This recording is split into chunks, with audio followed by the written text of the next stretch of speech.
네, 윤석열 검찰총장의 직무배제가 합당한지 여부를 판단하기 위한 법원 신문이 오늘 오전 11시부터 진행되고 있습니다. 네, 지금 상황 현장 취재기자 연결해서 알아보겠습니다. 박수주 기자.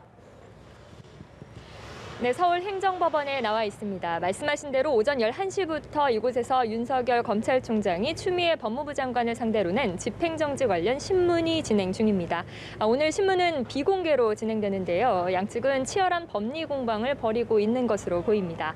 오늘 신문에는 추 장관과 윤 총장 측 변호인이 각각 참석했는데요. 추 장관 측 변호인은 재판에 들어가기 앞서 총장 직무배제의 필요성과 집행정지 신청이 부당하다는 점 등을 소명할 계획이라고 밝혔고요. 윤 총장 측은 신문이 끝난 뒤 입장을 밝히겠다고 말했습니다. 윤 총장 측은 재판부 사찰 의혹 등 추 장관이 밝힌 6가지 비위 혐의가 모두 사실과 다르고 감찰과 징계 청구 절차에도 문제가 있다는 입장입니다. 법원은 양측의 입장을 들은 뒤 윤 총장에 대한 직무배제 명령의 효력을 정지할지 여부를 판단하게 됩니다. 당장 모레 법무부가 징계위원회를 열 예정임을 고려하면 결과는 오늘이나 내일 나올 가능성이 큽니다. 법원이 집행정지 신청을 받아들이면 윤 총장은 즉시 업무에 복귀할 수 있고 기각하면 직무배제 처분을 취소해달라는 소송 결과가 나올 때까지 기다려야 합니다.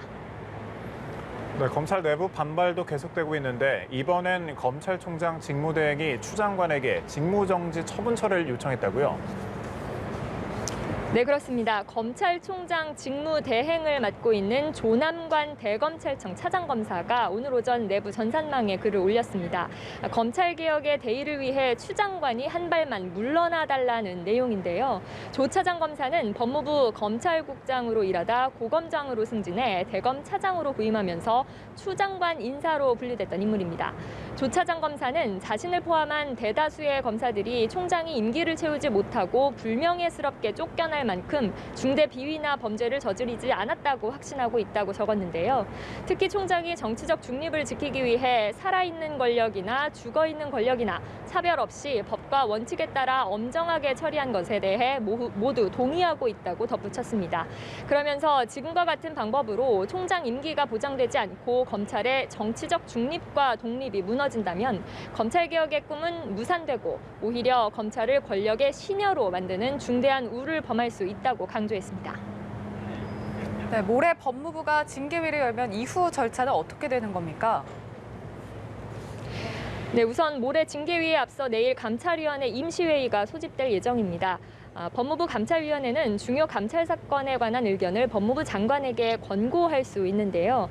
만일 법원이 윤 총장의 업무 복귀를 결정하고 감찰위가 징계 철회를 권고한다면 징계위는 그만큼 부담을 떠안을 수밖에 없습니다. 법원에서 윤 총장의 업무 복귀를 결정하더라도 징계위가 면직이나 해임을 의결하고 대통령이 이를 재가하면 윤 총장은 자리에서 물러나야 합니다. 이 경우 윤 총장은 징계 무효 소송을 낼 수 있습니다. 지금까지 서울행정법원에서 연합뉴스TV 박수주입니다.